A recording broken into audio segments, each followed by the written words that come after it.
রহমান রহিম। প্রিয় ভিউয়ার্স, আসসালামু আলাইকুম। আপনারা দেখতে পাচ্ছেন এখানে দুটি 250 ওয়াট সেট, দুটি সেট দুই ভার্সনের একই কোম্পানির। একটা হচ্ছে লিলি স্টিকার, একটা হচ্ছে সাদা স্টিকার। আর এটা দেখতেছেন, এটা একেবারে নিউ কন্ডিশন, শুধু কার্টুনটা দিতে পারব না, তবে ব্যবহৃত। আর এটা একটা ভলিউম, একটা রেকটিফায়ার চেঞ্জ করা।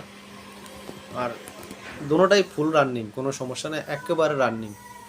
নেবেন আর চালাবেন। আর একটা কথা মনে রাখবেন, আমি কোনো সমস্যাজনিত মাল বিক্রি করি না। যদি কোনো ভাই আমার কাছ থেকে নিয়ে যদি না চালাইতে পারেন, সমস্যা হয়, তাহলে তো আর মাল উনি কিনা কি লাভ হইল। আর কারণবশত দুর্ঘটনা হইলে, কুরিয়ারে কন্ডিশনে যাওয়ার পথে কোনো সমস্যা হইলে আমার মাল আমার রিটার্ন দিয়ে দিবেন, সমস্যা নাই। লাভ, ব্যবসা বলতেই লাভ লস আছে, লস নাইলে করলাম, সমস্যা নেই। আমাদের ঠিকানা আলগীবাজার, হামচর, চাঁদপুর। বিস্তারিত জানতে স্ক্রিনে দেওয়া নম্বরে ফোন করবেন। এখানে সকল ধরনের মালামাল পাওয়া যায়, যার যেরকম মালের প্রয়োজন হয় আমাদের ঠিকানা চলে আসেন।